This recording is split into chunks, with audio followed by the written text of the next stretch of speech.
Hey quilters, it's Marianne Fontana. I'm working on a project that is for the coffee and tea medley. And I'm actually making pot holders. There's also going to be a little wall hanging, but I'm making pot holders and I'm almost finished with them. I've done the one and I put 2 coffee cups on one side and I put a pocket with a third one on the other side.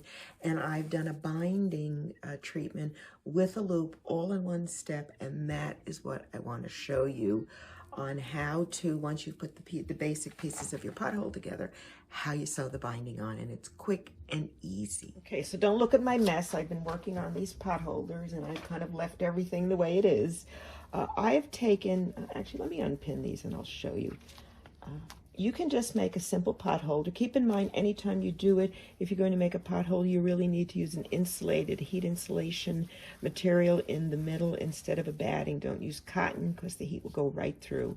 So it's like Insulbrite or insulated or anything like that. Anyway, I have basically made, this is the main part of the pot holder, this is the back, this is the front, and I've decided to put a pocket in. So I made another piece, almost exactly like it, only it's 2 inches shorter. This I use the 8.5 inch square die, it's 8.5 inch cut. This is 8.5 by 6.5 inch cut, and I've made a quilt sandwich for both of them. Now I did put the applique on before I put the last piece on, so what I did is I used the fabric and the batting. I pressed the applique on, I stitched it, and then I put the back in place, sewed around, and then I put binding across the top of the pocket area. These are our pieces, and all we need to do is sew them together, and our pot holder is complete. So I'm putting the 2 together, and I am pinning them. I made binding, and this is standard binding. It's a 2.5 inch cut strip, just like you would make regular binding. I have folded it in half, and I've also just, let's see if I can find it. I've mitered, and I've also mitered the seams, which means I've sewed them at an angle so that it reduces bulk and they don't fold over the same spot. Okay, I have my binding, and it's folded, and I am going to start with, this is the raw edge on this side, and this is the back of my pot holder. So I'm starting at the back to do my binding, and anytime I do binding, I will always sew from the back first. So I'm going to start all the way at the top. Now, first thing you have to do is make sure your cups are all the right side up. You know, you don't want to sew one right side up and one right side down. Just saying. And I'm going to put this to the end, and I may just leave just a little teeny tiny overlap just for insurance. And I'm going to go ahead. I am using a walking foot. That is very important that you use a walking foot because you have so many layers here and you want to make sure that they move along with each other, and so it's very important. So I'm going to go ahead and sew 1/4 inch seam, get it started, and match it up as I go. And I actually, as I get to this little piece here, I'm going to just go back and over once just to give it a little bit of reinforcement right at that top edge, and then I can just keep sewing. And I'm going to sew all the way to the end, making sure I'm catching all the pieces. I have everything pinned.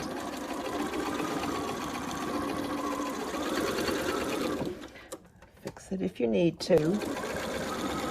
So I'm going to sew 1/4 inch to the end and stop. I'm going to stop. This is actually my serger line, but I'm going to sew 1/4 inch, and you usually have a notch on your sewing machine foot, on your foot. This is the Bernina, of course, and I have the walking foot on.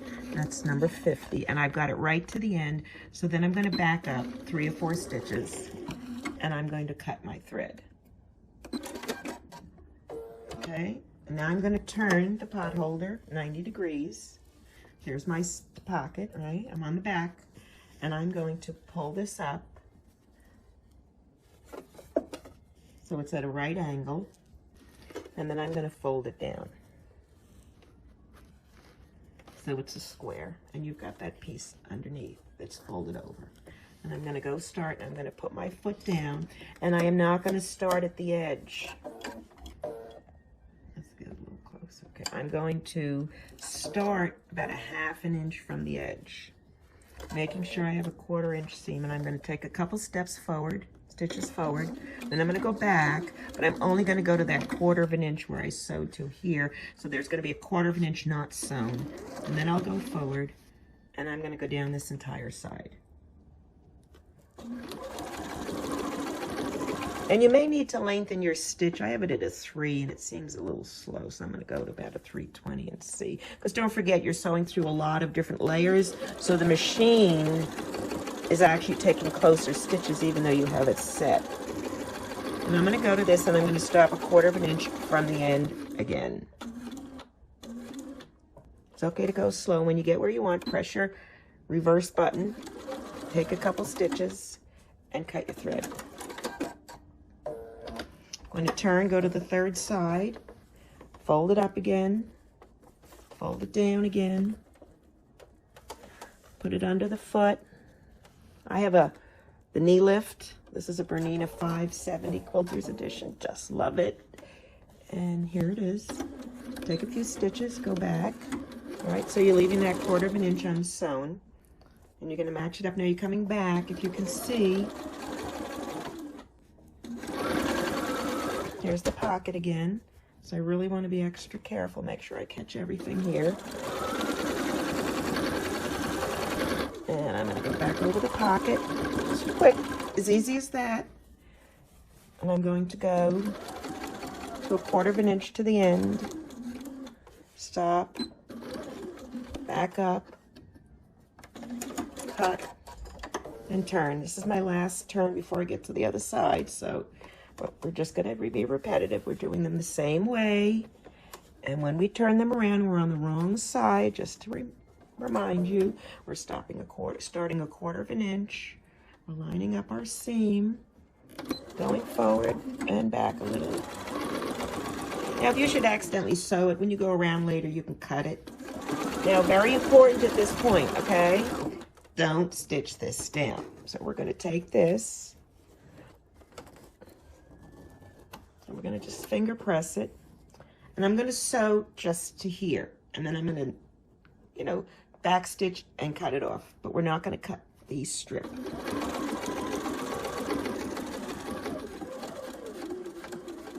Line it up. Okay, and I'm going to stop and I'm going to cut it. Okay, now we have to make sure we have enough for our loop. I'm going to kind of measure how much I want for my loop, and I'm going to say, okay, that looks good. Now I'm going to cut it finally because I'm actually using this for another project. I'm making a wall hanging, so I have enough binding for both.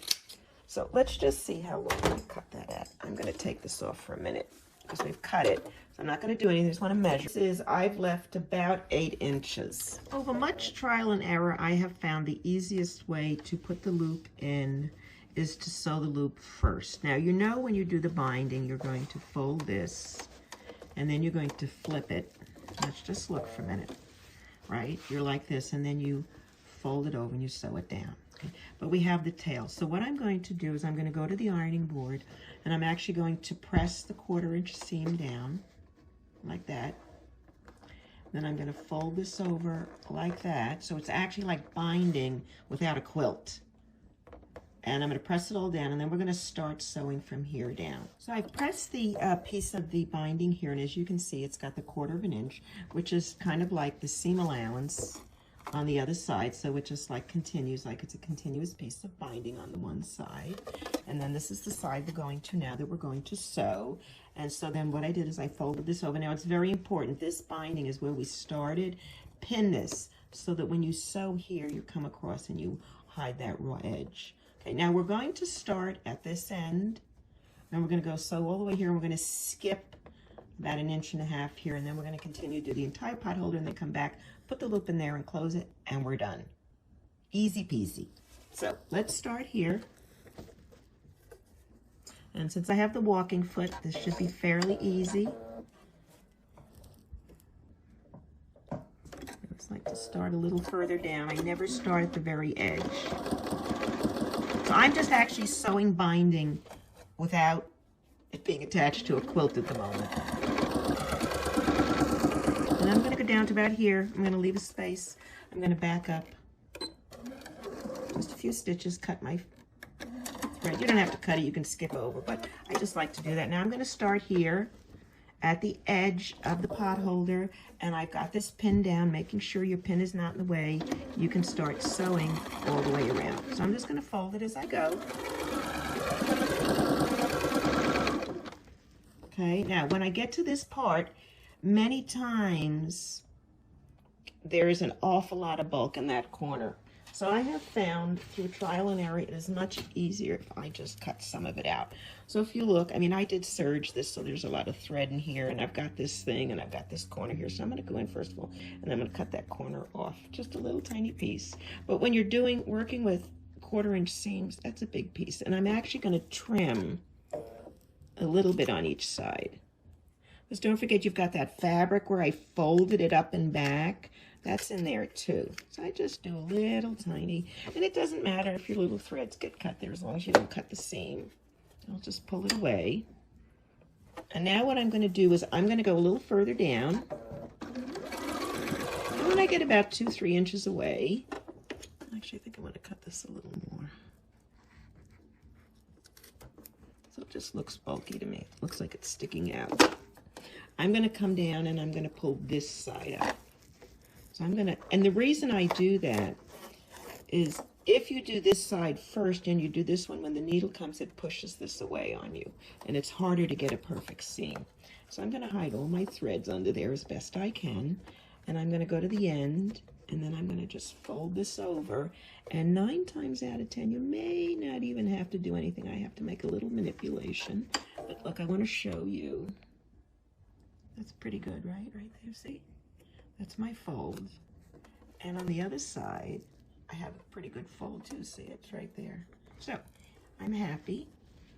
And now what I'm going to do is hold my finger there. If you notice, I use very few pins if I can help it. I prefer not to.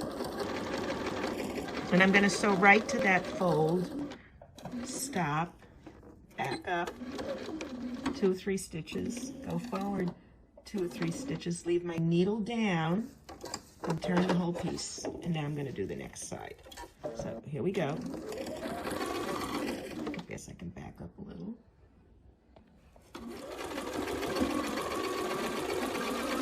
Now I'm getting to this corner. This now has got the front and the back. So this is super thick, super problematic. And I'm going to just clip. Can you see? Yeah, you can see. Little sliver here, and the bottom. Don't cut your other piece of it. All right, you don't want, you want to make sure you don't want to cut that. If you cut a little bit of this, it's okay. You're just cutting where the seam allowance is. And I'm going to do the other side too. I'm going to clip the corners off. Now I've got 2, because there's the 2 pieces. And I'm going to clip this side as well. And this other one. I'm not so much worried about the binding itself because it's just fabric, but this Insulbright, just like regular batting, is, chunky and fat. You want every advantage you can get to get those corners in good. Now I'm going to sew a little further down as I did before. And I am sewing as close to the edge as I can possibly get without going over. And now I'm going to go down to the bottom and I'm going to fold that piece over. See, actually, it's pretty good. And I'm going to lift my presser foot up if I need to. Well, hello. I think it's almost perfect. Just fold a little more. Okay, I'm good. Look.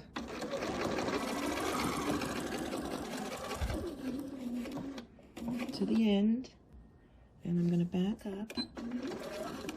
Can you see it? Yeah. All right. I know it's hard because it's black fabric. I'm going to go forward. Keep the needle down. Pivot your fabric. Oh, we're almost at there. I'm just going to go ahead and sew through these now. You see what I'm doing. I don't have to tell you I'm cutting out the corners. You can watch me.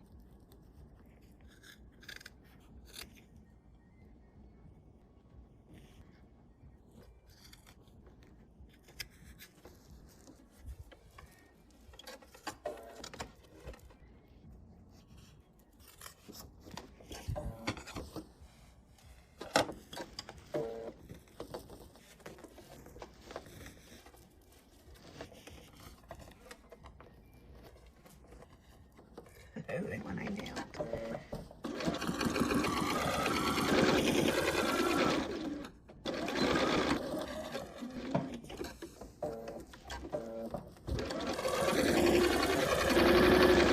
That's where I had the pin I was holding before. Take the pin out. You don't want to run that thing over, especially going that direction. All right. So I'm going to just sew to the end. And when I get to that piece, I'm just going to back up a little, cut my thread. Okay, now I'm going to pivot it back to where that loop is that we first sewed. It's hanging out here and it's got this little open piece. Let's back up a little. Okay, here it is. Here's the loop. So I'm going to just kind of pivot it around and I'm going to tuck it in the seam between the two pieces. I'm going to open it up and I'm going to put that end in there and I'm going to tuck it in there as nice as you please. Now I've got a loop and I'm going to press it flat and I'm going to come back on this seam here. I'm going to start back here and I'm going to sew that top seam back in again, only now I'm catching the other loop. And then you can back up a little.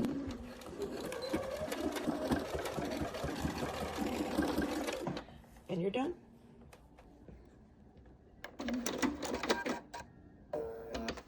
So here's the loop. I just sewed in. Okay, perfect, sewn in. And sewn in, you've got your pocket. And I'll clip all the seams, but for the most part, you've got a very easy binding pot holder with a loop. And you can use any applique you want or none and just make pot holders. So I hope you enjoyed that quick video on making easy binding with pot holders and pockets and appliques. And I obviously use the teacup, which I'm calling coffee cup, but you can put any applique you want or none. You can put a pocket on or not. But if you've enjoyed this, I would really appreciate it if you would follow me on YouTube and like my Facebook page and follow me. It's Fontana Originals on YouTube, Fontana Originals on Facebook. And if you're looking to purchase patterns, you can shop my Etsy shop, which is Fontana Originals. Very original, huh? Anyway, happy quilting, and I'll see you again soon.